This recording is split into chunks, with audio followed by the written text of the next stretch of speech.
میں نے اپنی کیمپین میں بھی کہا کہ میں رابعہ قاری کا پیغام آگے بڑھاؤں گی. ان کا پیغام کیا تھا؟ ان کا پیغام تھا مزاحمت. رابعہ قاری صاحبہ نے 1959 میں پہلی وائس پریزیڈنٹ منتخب ہوئی. اس کے بعد وہ صدر منتخب ہوئی, پہلی صدر ہائی کورٹ بار کی. اور جو اس وقت وہ ایوب آمریت تھی, اور انہوں نے مال روڈ کے اوپر اس کے خلاف احتجاج کیا اور لاٹھی چارج میں زخمی ہوئی, اور پھر اس کے بعد ان کا انتقال ہوا. پھر فخرنساء کھوکھر صاحبہ ہو یا پھر ناصرہ جاوید صاحبہ, مجھے یہ بھی اعزاز حاصل ہے کہ وہ پروفیشنل گروپ سے الیکٹ ہوئی تھی, اور وہ ان کے ساتھ کیا سلوک ادھر کیا گیا. یہ جوڈیشری ہے, یہ جوڈیشری جو انصاف اپنے ادارے کے اندر نہیں کر سکتی. انہوں نے کیا کیا؟ اس وقت جو فخرنساء کھوکھر صاحبہ تھی وہ میرٹ کے اوپر پہلی chief justice Lahore high court بننے کی اہل تھی, لیکن اسی جوڈیشری نے ان کو وہ اعزاز نہیں ملا اور وہ پہلی چیف جسٹس نہیں بنی. لیکن میں کہتی ہوں کہ مجھے فخر ہے اپنی فرٹرنیٹی کے اوپر کہ جب اس رجعتی ادارے نے, اس عدلیہ نے میرٹ کے اوپر ایک اہل خاتون کو چیف جسٹس نہیں بننے دیا, تو میری پروگریسو بار نے اس کو اپنا صدر منتخب کیا. میری تمام بہنیں جو ادھر موجود ہیں, میں آپ لوگوں کی جدوجہد کو سلام پیش کرتی ہوں, اور مجھے اس چیز کا بھی ادراک ہے کہ آج جو ہم سب ادھر ہم الیکٹ ہوئے, یہ سب آپ لوگوں کی جدوجہد ہے. جو ہمارے پورے پنجاب میں اور پورے پاکستان میں ریپرزنٹیٹیو خواتین آئیں, ایک ہماری میڈم بیٹھی جو حافظ آباد میں پہلی تھی, ایک ہماری میڈم ہے ریحانہ گھمن جو شیخوپورہ بار کی پہلی سیکٹری ہیں, ایک ہماری بہن ہے جو جھانیہ بار کی پہلی سیکٹری ہیں, ایک ہماری بہن ہے جو پپلا بار سے انہوں نے الیکشن لڑ کے تو وہ پہلی خاتون وکیل بھی اور وہاں کی ریپرزنٹیٹیو بھی. اسی طرح جو میری گجرانوالہ سے بہن تشریف لائیں, یہ آپ ساری بہنیں, وہ میرے 2 لا آفیسرز بیٹھی ہیں, سمیرہ صاحبہ اور شیبہ, انہوں نے بھی بڑی سٹرگل سے اپنا جو ہے یہ مقام بنایا. اور سب سے پہلے میں جو بات کروں گی وہ میں کروں گی میری دوست, میری چھوٹی بہن غازیہ احسان کی, کہ جب میں نے الیکشن کنٹیسٹ کرنا شروع کیا تو غازیہ تھی وہ خاتون جو میرے ساتھ کھڑی ہوئی, اور میں نے پورے پنجاب کے اندر اپنی اکیلے کیمپین کی. اس کے بعد میری بہن سائمہ صفدر, انہوں نے مجھے جوائن کیا, اور آپ یقین مانیں کہ ہمیں کسی چیز کی پرواہ ہی نہیں رہی. یہ کون بات کرتے ہیں کہ جو خواتین کی جدوجہد تھی آج یہ ہو گیا اور بڑی آسان جدوجہد تھی. میں آپ کو بتاتی ہوں کہ یہ کتنی مشکل جدوجہد تھی. میں نے طاہرہ مظہر علی صاحبہ کے ساتھ کام کیا, وہ پہلی خاتون تھی پاکستان کی ترقی پسند سوچ والی کہ جنہوں نے ایک فورم کی بنیاد رکھی, ترقی پسند خواتین کا فورم تھا, ویمن ایکشن فورم اور ڈیموکریٹک ویمن ایسوسیشن کے نام سے. تو وہ انہوں نے, ہم ان کے ساتھ کھڑے ہوتے تھے, انہوں نے مجھے بتایا کہ یہ دیکھو جب ہم ادھر پروٹیسٹ کرتے تھے مال روڈ پہ یا ہائی کورٹ کے باہر تو لوگ ہمیں نفرت کی نگاہ سے دیکھ کے جاتے تھے. مجھے وہ دن بھی یاد ہے کہ جب میں نے آسمہ جہانگیر صاحبہ کے ساتھ, ہم صرف 5 خواتین تھیں, ہم 5 خواتین تھیں, اور باہر ہر طرف ملا تھے, مولوی صاحبان تھے کہ جو ہمیں تھریٹ کرتے تھے, اور ہم نے پریس کلب کے اندر بلاسفیمی لاز کے اوپر بات کی.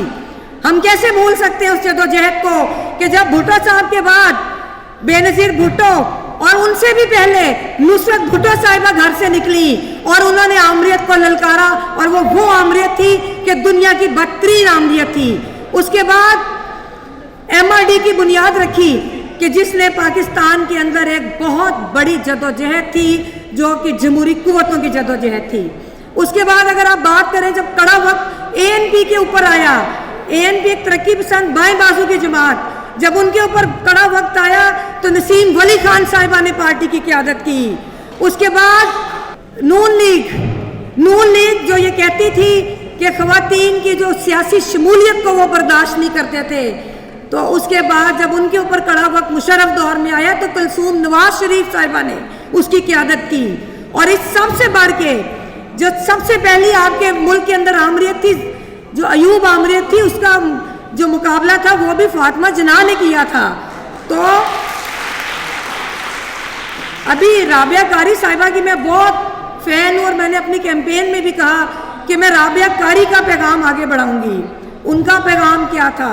ان کا پیغام تھا مزاحمت. رابعہ قاری صاحبہ نے 1959 में पहली वाइस प्रेसिडेंट मुंतखब हुई, उसके बाद वो सदर मुंतखब हुई, पहली सदर हाई कोर्ट बार की, और जो उस वक़्त वो अयूब आमरीत थी, और उन्होंने माल रोड के ऊपर उसके खिलाफ एहतजाज किया और लाठी चार्ज में ज़ख्मी हुई, और फिर उसके बाद उनका इंतकाल हुआ। फिर फ़ख्रुन्निसा खोखर साहिबा हो या फिर नासरा जावेद साहिबा, मुझे ये भी एजाज़ हासिल है कि वो प्रोफेशनल ग्रुप से इलेक्ट हुई थी, और वो उनके साथ क्या सलूक इधर किया गया। ये जुडिशरी है, ये जुडिशरी जो इंसाफ अपने अदारे के अंदर नहीं कर सकती, उन्होंने क्या किया? उस वक़्त जो फ़ख्रुन्निसा खोखर साहिबा थी, वो मेरिट के ऊपर पहली chief justice Lahore high court बनने की अहल थी, लेकिन इसी जुडिशरी ने उनको वो एजाज़ नहीं मिला और वो पहली चीफ जस्टिस नहीं बनी।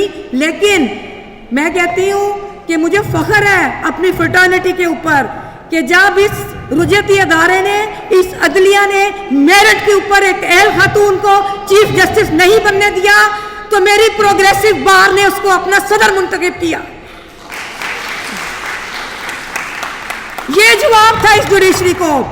और आज मैं इनको फिर बताऊं, मेरी बहनें इधर मौजूद हैं और कुछ इधर मौजूद नहीं है। आपको याद होगा कि 2 साल पहले विमेंस डे पे मैंने एक रेजोल्यूशन मूव की थी कि हमें मेरिट के ऊपर एलिवेशंस हो, ये जो तबकाती निज़ाम है इसको ख़त्म करें। जो प्रिविलेज ख़वातीन है, प्रिविलेज क्लास से बिलोंग करती हैं, उनको आप मौके देते हैं। तो हमारा मुतालबा उसमें यह था, आप सब ने वो मंजूर की थी कि 33% रिप्रेजेंटेशन हमें दें, जुडिशरी के अंदर भी, एडवाइजरीज के अंदर भी, लॉ ऑफिसर्स के अंदर भी, कॉन्स्टिट्यूशनल पोस्ट के ऊपर भी।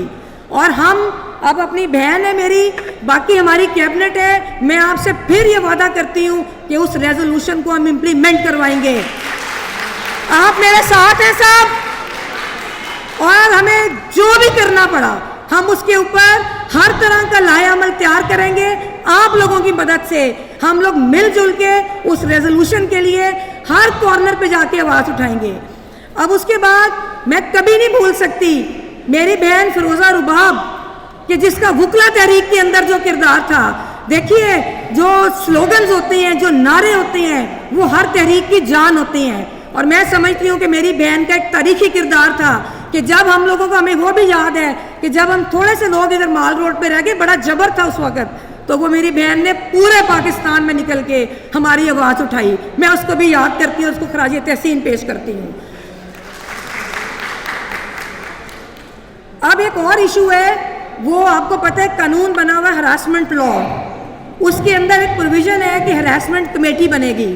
तो मैं इस प्लेटफॉर्म से आज ये कहती हूँ कि हम लोग अपनी कैबिनेट के साथ मिलके हरासमेंट कमेटी उसको बनाएंगे। हाई कोर्ट के अंदर भी, लाहौर बार में भी हम कहेंगे अपने साथियों को, और पूरे पंजाब में वो सेक्शुअल हरासमेंट लॉ के तहत जो कमेटीज हैं वो बने, ताकि किसी भी खातून वकील या इवन कोई जज साहिबा भी हैं, उनको कोई मसला है तो वो आकर हमारी वकला ख़वातीन जो हैं उनके साथ हम लोग उस इशू को रिजॉल्व करेंगे। तो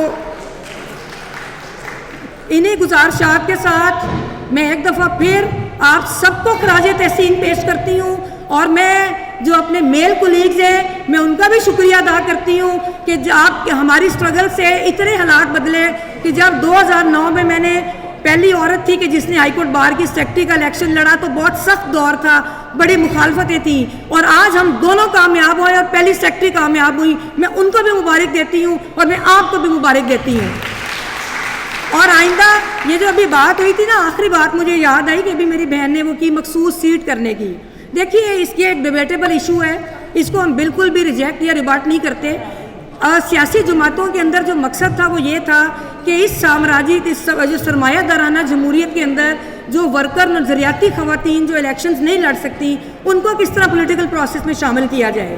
लेकिन अनफॉर्चुनेटली सारी पॉलिटिकल पार्टीज़, जिसमें प्रोग्रेसिव पॉलिटिकल पार्टीज़ भी शामिल हैं, उन्होंने ख़वातीन को इग्नोर करके मेरिट पे उन्होंने सिर्फ जो ताकतवर तबकात थे, जागीरदार थे, सरमायादार थे उनकी पार्टीज़ में, उनको मौका दिया। तो मैं इस प्लेटफॉर्म से ये भी कोशिश करूँगी कि हम जो नज़रियाती ख़वातीन हैं उनको आगे लाने की बात करें। इसी तरह मैं ये भी कहूँगी कि अगर सीट मखसूस करनी है तो फिर सदर की सीट एक मखसूस करें,